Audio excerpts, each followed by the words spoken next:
Hello, I'm Mark Ellen. Thanks for clicking this word in your ear, the latest of hundreds of conversations David Hepworth and I have had on this podcast we started 17 years ago. Some with ourselves, others with musicians, authors, comedians, and other people we like.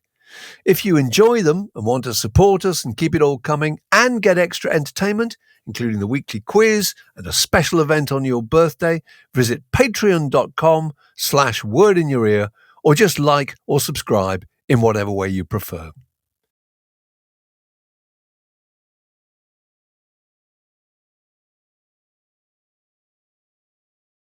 Word down your way. Testing 2, 2. Welcome to another edition of Word Down Your Way. What a delight it is that the person that we put on the cover of Smash Hits in 1983, billed as the most promising new act. We're right. Seen here supposedly drinking champagne, but with our budget, probably cider, is about to go on tour again 42 years later. Howard Jones, how fantastic. Lovely to see you again. Well, thank you very much. It's wonderful to see you, Mark and David. Thank you. Excellent. Do you remember being on the cover of this edition? Of course I do. It was like a big moment, being on the cover of Smash Hits. Like, that's right. And you did that quite a few times. It was brilliant. Have you got a wall of fame, Howard? Have you got a room with all your souvenirs? Well, I don't know if you can see in the background there. Right. There's a picture of me and Paul McCartney. So that's a big souvenir. Oh, right. That was at Live very Aid. good. And then I think there's one of me and Ringo as well. Very good. So there's a few things, yeah. We were just reminiscing about Live Aid before you came on. So you did one song at Live Aid, is that right? I think you were between Phil Collins and Sting and the Brian Ferry group is my memory of it. Yeah. Yes, I did one song because I was actually on tour in America at the time. So it was impossible to bring the whole band with me, but I brought my backing singers, Aphrodisiac with me, and we were going to do another song a cappella, which would have been really great. But the time ran over and they couldn't fit it in. But we did get to rehearse it backstage, and David Bowie came out of his dressing room and listened to me and the girls doing this a cappella version of Life in One Day. It was a moment. So I thought that was actually better than that's a better audience. It was, yeah. It's a better audience than a global billions. To have David Bowie, a personal concert for. Absolutely, yeah. That's fantastic. Yeah. Because that's one of the many reasons why it will never happen again. Somebody asked me to write a thing in a magazine about would Live Aid ever happen again? Of course it wouldn't. But one of the things that nobody has from Live Aid 1 is kind of backstage footage, do they? You know what I mean? Whereas nowadays, it would be millions of little things on phones, wouldn't it? That's right, and you would be able to prove your stories that you had. Yes, that's right. Instead of kind of just make it up, making them up and exaggerating them as the years go by. But no, that's right. It would have been highly documented, wouldn't it? It would, absolutely. Well, look, we're gonna take you back in time and ask you about the first group. Can you remember the first group you ever saw? Oh God, that's a good question. First group I ever saw. Well, when I was 15, I went to the Isle of Wight festival. Oh wow! Oh wow! Which year? And it was 1970. Oh yeah. So I think really that's what I called I got to see Jimi Hendrix, The Doors, Joni Mitchell. It just went on and on and on. It was like a total education in all the great legends of all time.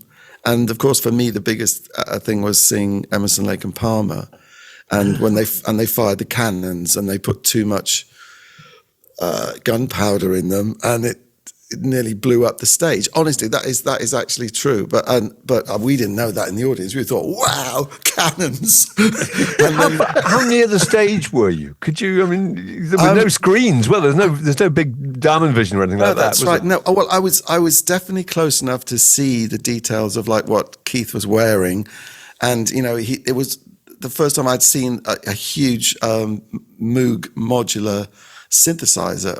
Nobody'd taken one on stage to do a rock show, and he was coming out into the audience with what they call the ribbon controller and making this like incredible like synthesized elephant trumping sound. And I thought I think this is what I'd like to do with my life. I'd like to do something like this. This has got to be the most exciting thing in the world. So, yeah, I guess that's what I did. I got to see all those. I mean, Hendrix, right? He came on at 4:00 in the morning, and I said to my friend Chris, who would sort of chaperone me because I wasn't allowed to really go on my own, and I said, I think he's going to play "God Save the Queen" because I'd seen Woodstock in the cinema when he did the American national anthem. I think he's going to play "God Save the Queen," and he did.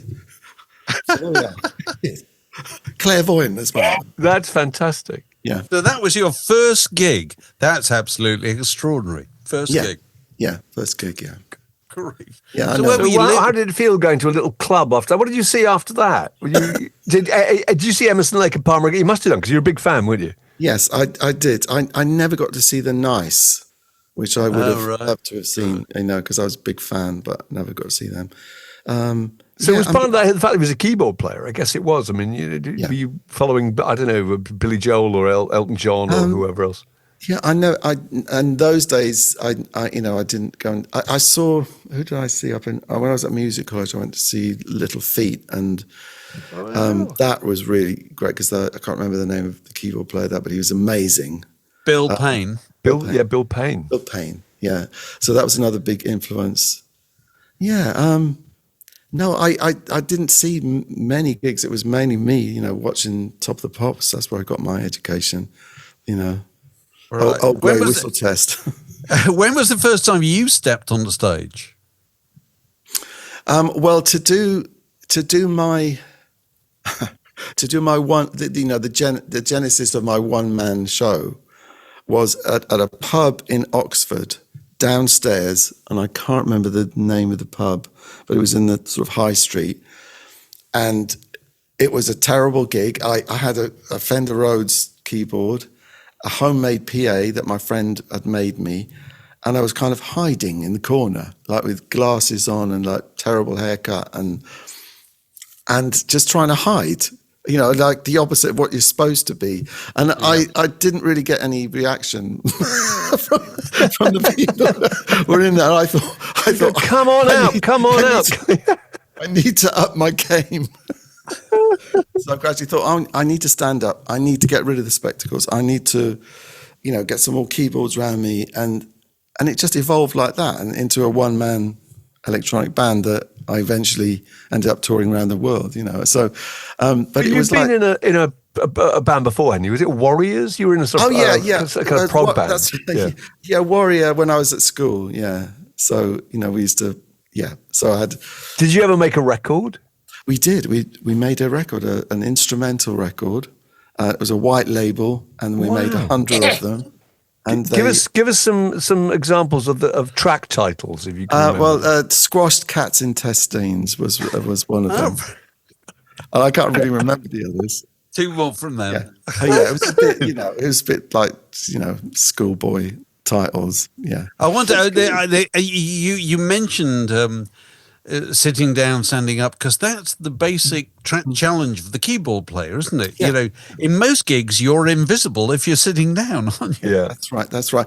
And also, I wanted to move around as well, so I got my Moog Prodigy and strapped it around my neck and had cables coming off it, and could walk around the stage playing it, and to be away from the keyboards, and that. People absolutely loved that because I could leave the sequences running, and the arpeggiators running while I walked away and then came back and resumed the song. So it was such fun developing all that. It was really because you felt like you were doing it. Maybe nobody had ever done that before. No, I was going to say, who were you looking at? Who you were getting out to do that on your own with that amount of technology? That was quite unusual. Yeah, I didn't. There wasn't anybody who I was kind of comparing notes with or going, I should do that. No, it was just there was nobody around that I wanted to form a band with because I'd come back from music college and there was nobody. So I thought, I just need to get on with it myself. And one of the kids I was teaching, I was doing piano lessons to try and earn money, lent me this little drum machine, and I thought, I can play along with that, and it all started from there. Yeah. So have you kept all those bits of technology? Because presumably you must have had something new every year. Yeah, I haven't got I'm not a great hoarder of keyboards, but I've got my sort of primary ones, which is the Moog Prodigies. I've got two of those. I've got the Pro One. I've got the Juno 60, and I've got the Jupiter 8, and I've got a T8. So all this sort of key ones, and I've got a DX7, but it's in Los Angeles at the moment, so I've got to bring that back. So all this sort of really classic ones I've got, but I haven't kept everything. No. Where do you keep them all? You got a garage? I've got these drawers behind me. There's loads of keyboards stuffed away in there. Right. And when you started out, I mean, there weren't that many electronic groups. So as a kind of solo act with keyboards, you were supporting groups who weren't playing that kind of music at all, I guess. So how did you go down initially? Well, I mean, the first time we did a national tour was with China Crisis. Oh, right. Okay. And so excited because I'd only ever played tiny pubs and clubs in Nag's Head and, the Marquee and just tiny little places. And so going on tour doing proper gigs with a national band was a big deal. And it went really well. I mean, they just released New Song and the reception I got was really amazing. It was, I was not expecting it at all. And the Chinas have been great friends ever since because they were so great to me and gave me lots of Liverpool banter and so yeah, it was good. It was, and we stayed in like bed and breakfast places, like 2 or 3 people to a room because we weren't earning enough money for petrol. We're all in a van together. It was very, very basic, but the audiences just loved it. Yeah. Talking of Liverpool, I've got to ask you this. Yeah. You were in Ringo Starr's All-Star band. How does that work? Yeah, well, so I mean, that's what Ringo does. He invites people to join him on tours. He has lots of different people, and I mean, Ringo's asking me to be in his band. Is there what else could you want to say except yes? Absolutely. I mean, I absolutely adore Ringo and his playing, and he's he is the best drummer in the world. He's got the best feel you could ever. I mean, it's been proved, isn't it, on that those documentaries where you see the rough, and you see how good.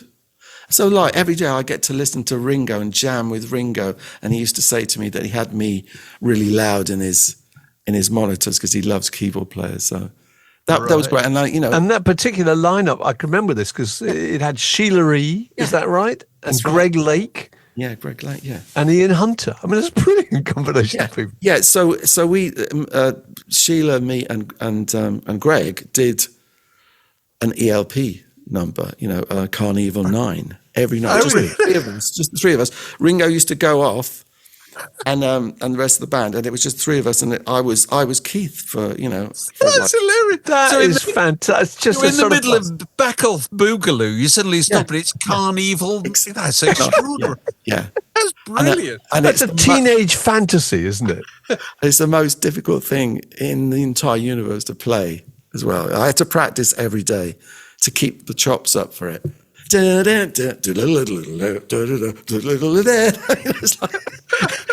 you had to stab the keyboard with a huge knife. But how amazing! So Greg is singing it and playing bass on it, and Sheila E is like the funkiest drummer ever playing. And I swear to you, she played it faster than ELP. So I'm like.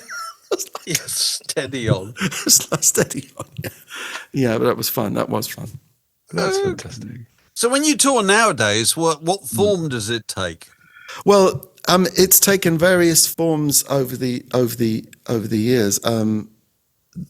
I'll start with what I'm just about to do, which is almost like a completely new band, because I found a drummer who I absolutely love, and he loves to play electronic drum kits, and he's just amazing with the electronics. And then Nick Beggs is on bass.